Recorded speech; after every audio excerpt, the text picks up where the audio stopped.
Alhamdulillah, salatu wassalamu ala rasulillah. Amma ma ba'd.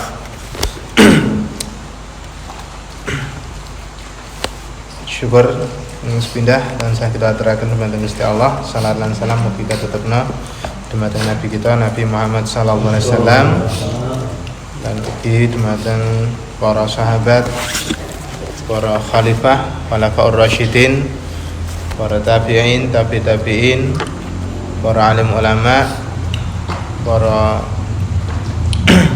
fuqaha dan sedaya umat muslim, termasuk kita sedaya termasuk tiyang ingkang tansah pikantuk rahmat saking Allah Subhanahu wa taala. Nek dalem menika insyaallah kita nglajengaken tafsir Ibnu Katsir surat Al-Baqarah ayat 50 kali.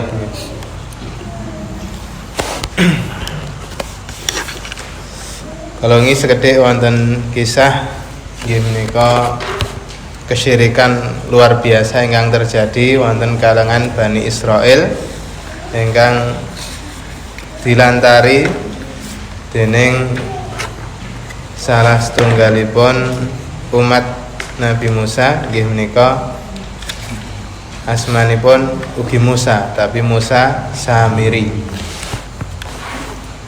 Musa Samiri menika ndamel patung ingkang dalam bentuk al-ijl utawi waladul baqar, anak sapi. Nah, wong yen ngarani pedet, patung pedet ingkang dipun damel saking emas. Lajeng kalian Musa Samiri mulut pedet nika, mulutipun pedet, patung pedet nika dipun taburi tanah bekas pijakan kudanipun malaikat Jibril, sehingga pedet nika saged ngedalaken swara. Insyaallah dipun tulis wonten Al-Qur'an ugi wonten surat Toha insyaallah. Wonten surat Toha ayat 8 gangsal insyaallah. Mboten ganti. Kita buka surat Toha ayat 85 atau 86.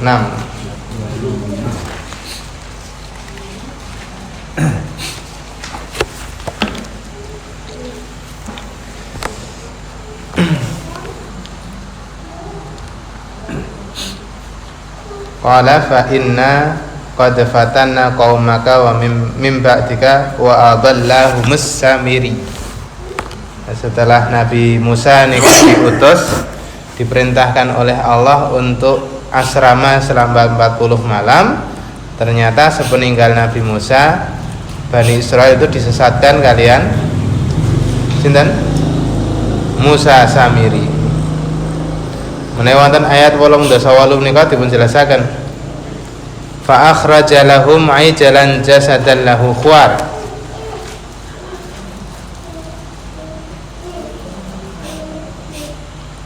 Musa Samiri membuat satu patung pedet yang dalam bentuk fisiknya memang fisik pedet. Dalam beberapa kitab tafsir dipun jelasaken jasadan, itu ada yang menjelaskan seperti ada dagingnya, seperti ada dagingnya. Kemudian pedet tersebut fa akhraja lahum aijalan jasadan lahu khuwar. Pedet itu bisa mengeluarkan suara. Pedetnya bisa mengeluarkan suara. Kata suarane pedet ngoten niku. Bukan suara yang bisa difahami, tapi hanya suara seperti suara kewan ngoten niku. Bukan suara yang bisa difahami. Dan sebagian ahli tafsir hanya menjelaskan suara itu sebenarnya suara yang masih masuk akal sebenarnya, yaitu dari belakang itu ada angin, dari belakang belakang pedetnya itu, dari bagian duburnya ada angin, kemudian keluar dari mulutnya kayak singsot. Nah, kayak kata sempritan. Kemudian mereka sampai mengatakan faqalu hadza ilahukum wa ilahu Musa. pedet ini sebenarnya adalah Tuhan kalian dan Tuhannya Musa, namun fanasia, lupa. Kemudian Nabi Musa itu sebenarnya lupa bahwa ini adalah Tuhannya Musa. Ini termasuk tipu daya yang dilakukan oleh Musa Samiri agar Bani Israel menyembah berhala, yaitu dalam bentuk patung pedet. Dan sebagian menganggap suara yang dikeluarkan ini adalah suatu bentuk keajaiban. Nah, terkadang sekarang kita tertipu dengan berbagai macam keajaiban yang bisa menyebabkan kita niku juga terjerumus dalam bentuk kesyirikan. Enten wong sing sakti mandraguna, kemudian kita melihat wah iki wali, duwe kesaktian luar biasa nih. Wonge ketoke fisike ning ngene, tapi janjane dhek iki le salat ning Mekah jane. Kemudian iki wonge ketoke ning kene, tapi begitu mlebu kamar eneng sing wujude padha lagi maca Quran. Mlebu kamar sing sijine dibuka wonge padha lagi maca zikir. Buka melih dan kamar sing setunggale wujude padha melih dia sedang salat. Wonge sing siji janjane meneng wae kok ning kono-kono eneng. Wah, ini berarti wali, wong luar biasa, punya kesaktian. Sehingga orang-orang yang seperti ini terkadang dikultuskan oleh orang lain. Dengan kesaktiannya itu dia dikultuskan oleh orang lain. Nah, saat ini terkadang memang terjadi seperti itu nggih. Enten tiang-tiang yang dikatakan sebagaimana mempunyai kesaktian, kemudian dia dipuja-puja, disanjung berlebihan oleh orang lain, dimintai berkahnya. Padahal yang kita yakini yang bisa memberi barokah itu adalah Allah Subhanahu wa taala, bukan manusia. Manusia tidak punya kekuatan sedikit pun untuk memberi berkah. Manusia tertentu hanya bisa menjadi wasilah barokah, itu bisa. Contohnya pripun? Ketika mengadakan pengajian-pengajian seperti ini, maka dengan adanya pengajian ini bisa memberikan berkah kepada kita semuanya. Tapi bukan berkah itu munculnya dari orang tersebut. Seseorang tidak bisa memberi berkah. Yang kita yakini di kalimat salam yang selalu kita ucapkan, Assalamualaikum warahmatullahi wabarakatuh. Keberkahan itu hanya dari Allah. Keselamatan semoga tetap atas kalian, dan rahmatnya Allah dan berkahnya Allah. Berarti berkah itu yang bisa memberi hanya Allah. Nah, ketika kita meyakini bahwa ada manusia yang punya kemampuan khusus untuk menyebarkan berkahnya kepada orang lain, berarti itu termasuk bagian dari bentuk kesyirikan. Dan Imam Syafi'i pernah mengatakan, dan kalimat ini juga diambil dari guru beliau, yaitu Imam Al-Laits. Beliau mengatakan, idza ra'aitum, ketika kalian melihat, alladzi yatiru fil hawa, ketika kamu melihat ada orang yang bisa terbang di udara, au yamshi fil ma, atau dia bisa berjalan di atas air, fala taghtarru bihi, maka jangan kalian tertipu. Ojo kapusan. Wah, iki wong sekti mandraguna iki. Iki iso dijipuk ilmune. Iki wong sing duwe karomah. Niki wong sing duwe berkah, mboten saged.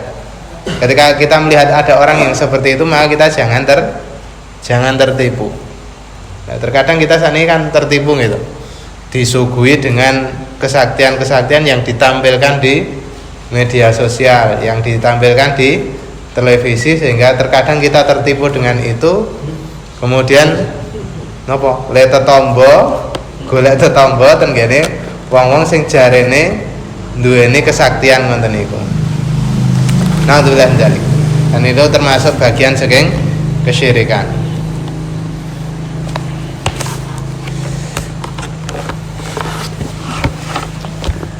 Musa Samiri ini janjane bukan dari kalangan Bani Israel.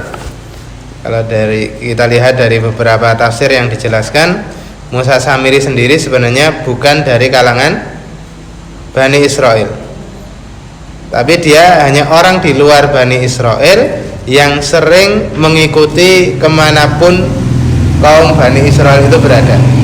Jadi sering ngintil kali Bani Israel, sehingga apa nih saniki istilahnya apa nih? Pokoknya sering nuno turib lah, nuno turib kali Bani Israel. Kemudian qadarullah dia punya kelebihan, sehingga kelebihan yang dia miliki itu justru digunakan untuk menyesatkan orang lain. Nah, setelah mereka melakukan kesyirikan yang luar biasa seperti itu, kemudian Allah mengatakan summa afauna ankum, kemudian kami Allah memaafkan kesalahan dari mereka, mim ba'di dzalika la'allakum tashkurun. Kemudian kami Allah memaafkan kesalahan kalian setelah kalian menyembah berhala berupa patung pedet, tujuannya agar kalian bisa bersyukur. Ini termasuk betapa Allah niku maha pemaaf, maha pengampun. Innallaha ghafurur rahim, innallaha tawwabur rahim. Allah maha menerima taubat. Padahal syirik itu kan janjane termasuk dosa yang paling besar, min akbaril kabair, termasuk dosa yang paling besar. Tapi Allah tetap mudah untuk memaafkan perbuatan syirik yang dilakukan oleh manusia. Dan kita pun juga jangan sampai merasa leha-leha pasti kita enggak punya dosa syirik. Nabi Ibrahim mawon ndongane pripun? Wa janubni wa baniya an na'budal asnam. Ya Allah, jauhkanlah aku dan anak-anakku an na'budal asnam, jika menyembah berhala. Jika menyembah berhala. Ya Allah, jauhkanlah aku dari penyembahan berhala. Padahal nyembah berhala itu kan janjane kesyirikan sing cetha welo-welo nggih. Kita pun akan mudah sekali untuk mengenali bahwa itu adalah perbuatan syirik. Makanya jenengan dolan ten gereja, nggih melu nunduk, melu ngibadah, melu sembahyang, ini kan mesti otomatis kita katakan itu adalah perbuatan syirik. Jenengan dolan ten gene tempat-tempat sing angker, kemudian jenengan meyakini bahwa di situ ada penunggunya, kemudian jenengan nunduk-nunduk, ada rasa khauf, ada rasa takut yang disertai dengan pengagungan terhadap tempat tersebut. Terus jenengan ngendika, nyuwun sewu Mbah, kula ampun dikapak-kapake. Lah niku ternyata termasuk bentuk dari penyembahan kepada berhala niku janjan. Sing biasanya terjadi ten ler mriku. Kalau kita biasanya nongkrong ten mriki enten siang kang numpak sepeda motor, pas ten kulon makam wonten niku sering klakson-klakson. Wallahu alam, kalau yang diyakini niku ternyata dalam rangka nyuwun kalau dalam rangka memohon keselamatan kepada penunggu jin yang ada di situ, berarti niku termasuk bagian saking kesyirikan. Dan Rasulullah pun juga pernah mengatakan tidak akan terjadi suatu kiamat sehingga umat muslim nanti akan menyembah berhala. Jadi mungkin di akhir zaman sebelum hari kiamat niku tiang Islam pun juga melakukan kesyirikan yang sangat jelas, yaitu menyembah berhala. Nah, makanya tauhid niku harus segera dikaji, harus terus menerus untuk dikaji supaya kita yang sudah muslim niku saged bener totalitas secara amaliyah kita, secara keyakinan kita terhindar dari berbagai macam bentuk kesyirikan. Karena Islam niku kan pengertiannya apa? Al-Islam, yang dimaksud Islam adalah al-inqiyadu lahu bita'ah. Al-istislamu lillahi bitauhid. Pengertian yang pertama, Islam adalah berserah diri kepada Allah dengan bertauhid. Yang kedua, wal inqiyadu lahu bita'ah, dan tunduk kepada Allah dengan ketaatan. Yang ketiga, wal bara'ah minasyirki wa ahli, dan berlepas diri dari kesyirikan dan pelakunya. Kalau kita melihat ada pelaku kesyirikan kemudian justru kita senang dengan itu, kemudian kita juga justru malah membantu prosesi kesyirikan, ya berarti ini diragukan keislamannya. Gitu. Beberapa saat yang lalu kan banyak ya saudara-saudara muslim kita justru membantu prosesi ritual kesyirikan Natal, membantu prosesi kesyirikan di warga sipil tapi membantu prosesi Natal. Ini kan berarti sisi yang ketiga dia terlepas dari itu. Harusnya kalau orang Islam niku satu, bertauhid, dua, taat secara mutlak kepada Allah, yang ketiga berlepas diri dari syirik dan pelakunya. Makanya dari pengertian yang ketiga niki mayoritas ulama mengharamkan rekreasi ke tempat-tempat kesyirikan. Rekreasi ke tempat-tempat kesyirikan. Tempat-tempat yang dijadikan tempat ritual kesyirikan niku hukumnya dilarang. Kalau niatnya kalau kita untuk apa jenenge istilahnya untuk pengetahuan edukasi, sebenarnya kita tidak perlu datang ke situ karena saat ini edukasi ini pun saged melalui data-data ini pun lengkap, data-data baik dari dinas pariwisata ini insya Allah pun lengkap, sehingga baiknya kalau memang itu tempat ritual kesyirikan niku kita jangan masuk ke sana.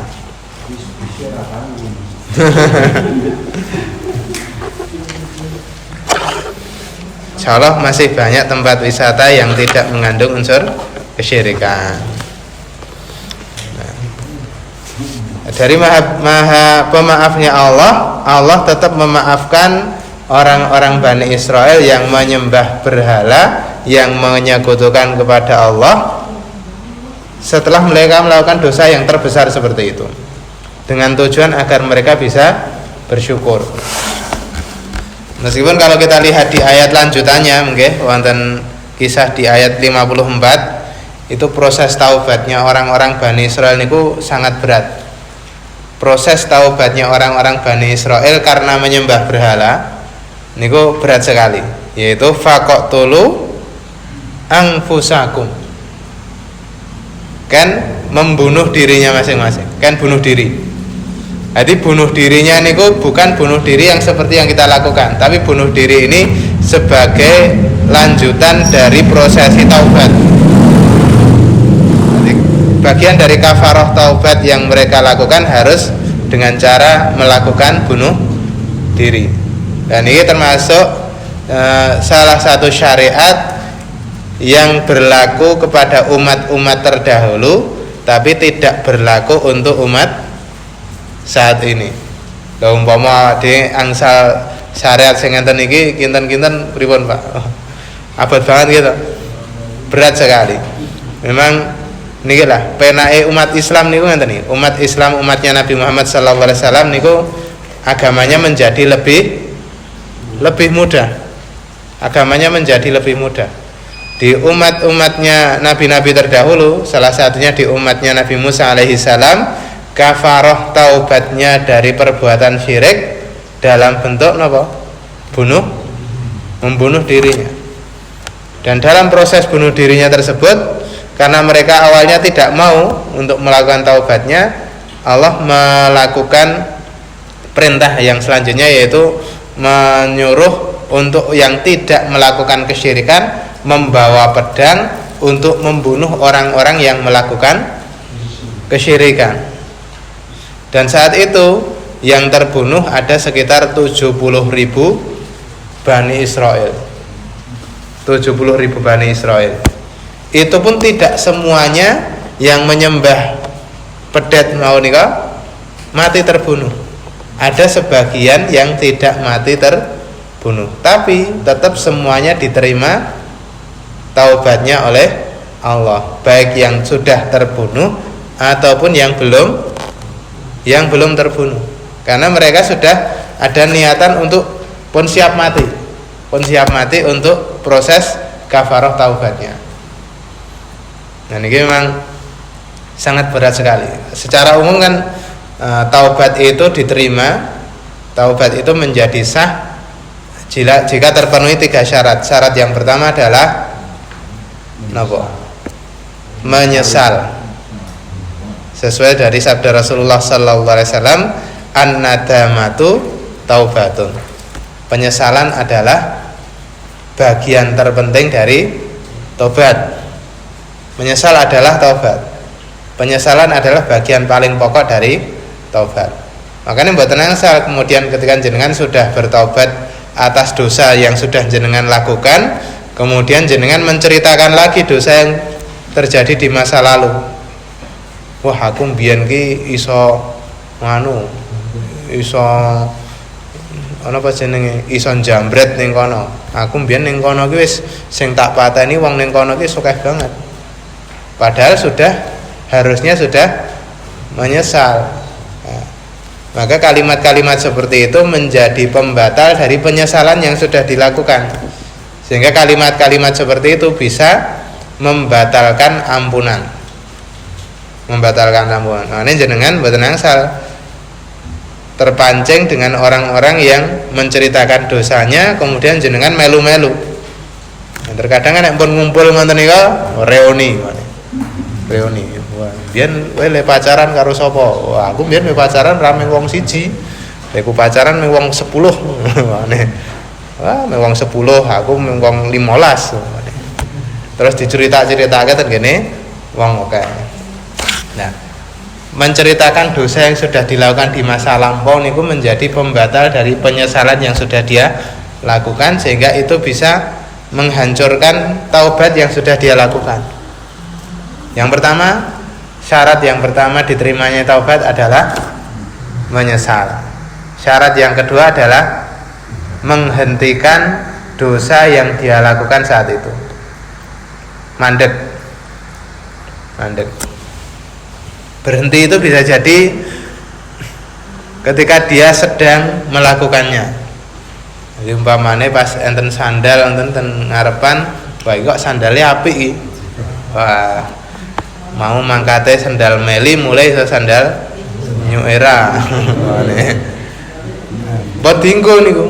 Terus langsung mandek buatan sida dinggo. Ganti sandale dhewe. Kemudian syarat yang ketiga adalah berjanji, punya azam, punya niat yang kuat, punya tekad yang bulat untuk tidak mengulangi perbuatan tersebut. Kemudian ternyata ada yang keempat niku, jika niku terkait dengan hak orang lain. Jika dosa yang dilakukan niku terkait dengan hak orang lain, maka minta ridho dari orang yang dianiaya. Jika dosa niku terkait dengan haknya orang lain, maka syarat yang keempat yaitu minta ridho tahallul dari orang yang dianiaya. Minta ridho niku pripun? Kalau kita mengambil hak orang lain, maka haknya itu dikembalikan. Kalau kehormatannya orang lain itu kita rusak, maka kita kembalikan kehormatan orang lain dengan cara, kalau memang itu dulu yang kita beritakan itu kebohongan, maka kita beritakan lagi bahwa itu adalah suatu kebohongan, sehingga nama baiknya menjadi pulih lagi. Nah, selain 4 hal ini yang secara umum ngoten niku, ada hal-hal yang secara khusus terkait dengan taubat. Dan yang khusus niki tidak untuk semua hal, hanya hal-hal tertentu, yaitu kafarah. Ada dosa-dosa yang dituntut harus ada kafarahnya. Tapi ada sebagian dosa yang tidak ada kafarahnya. Ada dosa-dosa yang dituntut ada kafarahnya, ada dosa-dosa yang tidak ada kafarahnya, tidak ada dendanya.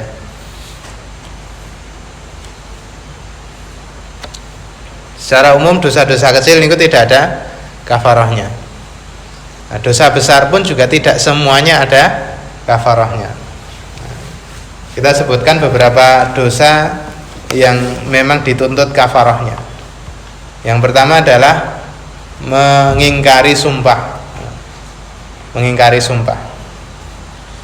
Mengingkari sumpah itu ketika kita sudah bersumpah demi Allah atau nazar, baik isinya sumpah atau nazar.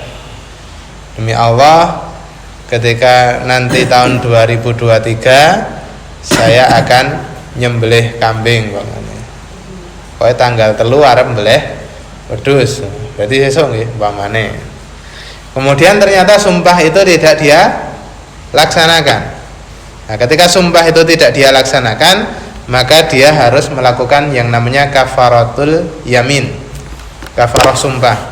Kafarah sumpah itu ada di surat Al-Maidah ayat 89. Al-Maidah ayat 89.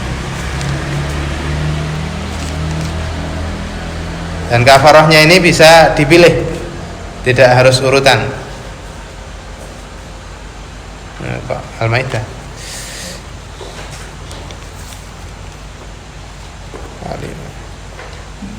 Coba dipilih.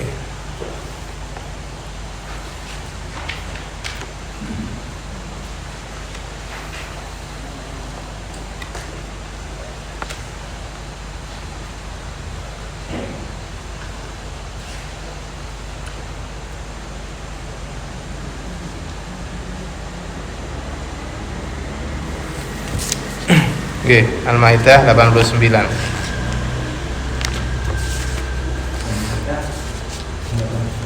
Al-Maidah ayat 89. Kula buka kleru 79.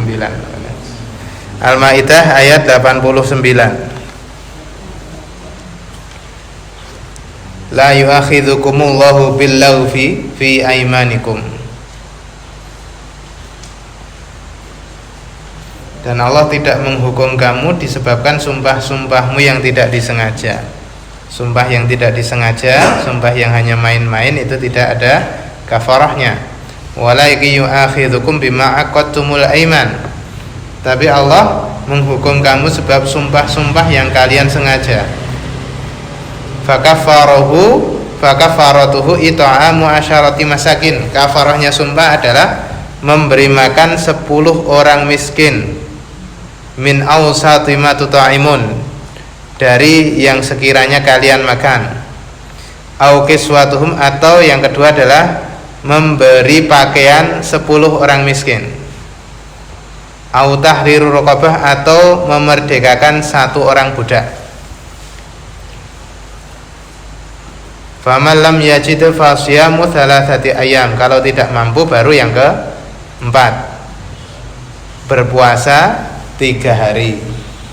Ketika kafarah sumpah, kalau kita sudah bersumpah atau bernadar, kemudian sumpah atau nadar itu tidak kita laksanakan, maka kafarahnya adalah 1. Memberi makan 10 orang miskin, atau 2. Memberi pakaian 10 orang miskin, atau yang ketiga memerdekakan budak. Nah, 3 ini bisa dipilih. Mau yang ke-1, kedua, ketiga boleh. Nah, yang keempat ini adalah hierarki. Kalau yang ketiga ini salah satu dari 3 niku tidak bisa dilaksanakan, baru boleh milih yang keempat. Tapi kalau yang nomor 1, 2, 3 niku boleh milih. Mau memberi makan orang miskin atau memberi pakaian, niku silahkan aja dipilih salah satu. Nek memberi makan ya berarti memberi makan 10 orang miskin, dan memberi makan 10 orang miskin harus diberikan ke 10 orang, tidak boleh dibroke ning gone wong siji, mboten asal. harus diberikan kepada 10 orang miskin. Atau juga memberi pakaian juga tidak boleh dibroke tenggane 1 orang miskin, tapi harus diberikan kepada 10 orang miskin. Nah, memerdekakan budak tentu sakniki pun mboten saged gitu. Iki namung wacana. Atau kalau memang tidak bisa dari 3 hal tersebut, maka baru boleh memilih yang keempat, yaitu puasa 3 hari. Jenengan melakukan sumpah ataupun nazar, ketika itu tidak jenengan laksanakan, maka kafarahnya itu. Kemudian contoh yang berikutnya adalah ketika seseorang itu berniat taruhan, lagi enten omongan ajeng taruhan, maka dia juga punya kafarah, yaitu untuk bersodakoh. Kafarahnya adalah sodakoh. Dalam satu hadis di Sahih Bukhari insyaallah dijelaskan, waman qala li sahibihi ta'al uqamirka. Ketika ada seseorang yang mengatakan pada temannya, kemarilah, ayo taruhan rene yo. Apa taruhan ini apa jawane? Yo totoan yo. Totoan ku sing menang ngendi? Kowe bal-balan kowe sing juara Prancis napa Argentina umpamane. Totoan 1.000 umpamane. Nah, ketika seperti itu fal yatasaddaq, maka hendaklah dia bersedekah. Niki dereng dilakukan totoan lho niki. Le totoan niku dereng dilakoni, tapi dia baru mengatakan, "Yo totoan yo." Nah, ketika seperti itu, dia punya kewajiban untuk berkafarah berupa sedekah. Kalau menurut Ibnu Hajar Al-Asqalani, sedekahnya adalah sejumlah taruhan yang dia ajukan. Nek le totoan niku 100.000 berarti dia harus bersedekah 100.000. Nah, kalau menurut Imam An-Nawawi, jumlah sedekahnya berapa? Sesuai yang dia mampu. Pokoknya sak-oke-oke lah. Kalau menurut Imam An-Nawawi sak-oke-oke sedekah. Lagi niku lagi niat dereng lakukan taruhan. Dereng totoan, tesih ngejak nggo totoan, itu sudah terkena kewajiban kafarah. Kemudian di riwayat yang lain juga dijelaskan, ketika ada seseorang yang berhubungan badan dengan istrinya dalam keadaan haid, itu juga ada kewajiban kafarah, yaitu sebanyak 1 dinar atau setengah dinar. Niku di 5 hadis niku. Baik di Sahih, di Sunan Ibnu Majah, Sunan Abu Dawud, Sunan At-Tirmidzi, Sunan An-Nasa'i, dan Musnad Ahmad, itu ada riwayatnya. Orang yang menjima istrinya dalam kondisi haid, maka dia kafarahnya adalah 1 dinar atau setengah dinar. 1 dinar niku pinten? 1 dinar niku 4,25 gram emas murni, emas 24 karat. Berarti nek setengah dinar pinten? 2,125 gram emas, 2 gram 1/8, 2/8 gram emas. Niku kafarah. Makane mboten angsal. Wa'tazilun nisaa fil mahid, dan jauhilah wanita dalam keadaan haid. Jauhi niku maksudnya tidak boleh diajak untuk berhubungan. Dan sebenarnya banyak sekali kafarah terkait dengan dosa-dosa seperti membunuh itu ada dendanya, yaitu membunuh secara sengaja gitu. Membunuh secara sengaja itu kisosnya adalah dibunuh, atau kalau dia tidak dikisos bisa dengan denda, yaitu 100 ekor unta. Kemudian dulu waktu kita ngaji waktu fikih Ramadan, itu juga ketika ada yang berhubungan badan ketika siang hari, bulan Ramadan, kafarahnya adalah memberi makan 60 orang miskin. Kalau tidak mampu, puasa 2 bulan berturut-turut. Sesasi jebol, rong sasi berturut-turut nih. 2 bulan berturut-turut niku pripun? Wis pokoke mulai awal sampai hari ke-60 niku berturut-turut terus. Ketika putus berarti mulai hitungan dari 0 lagi. Wis posone wis lagi 40 dina. Ngerti-ngerti mun mboten kuat. Ayo wis mulai saking 0 mulai. Hari ke-41 pedhot. Berarti mulai saking 0 mulai. Nah, yang punya kewajiban yang tadi jima istrinya di bulan Ramadan atau jima istri ketika haid niku yang punya kewajiban adalah suami, bukan istri.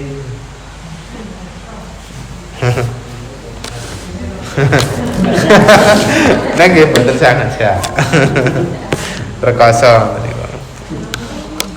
Insyaallah banyak yang lagi terkait dengan kafarah dari taubat itu. La'allakum tashkurun. Tujuan Allah memberi nikmat dalam wujud ampunan kepada Bani Israel itu agar Bani Israel bisa bersyukur. Bersyukur yang apa? Dimaksud di sini bersyukur atas ampunan. Berarti ampunan itu termasuk nikmat yang luar biasa besar. Orang itu tidak akan bisa masuk ke dalam surga sebelum dia mendapatkan ampunan. Makanya tenggene surat Shaf niku kan yaghfir lakum dzunubakum wa yudkhilkum jannat. Jadi mengampuni dulu baru dimasukkan ke surga. Insyaallah mengatakan yang saged kula sampaikan, kathah kesalahan kathah kurang kula nyuwun pangapunten. Kita tutup kanthi kafaratul majlis. Subhanakallahumma bihamdika asyhadu an la ilaha illa anta astaghfiruka wa atubu ilaik. Assalamualaikum warahmatullahi wabarakatuh.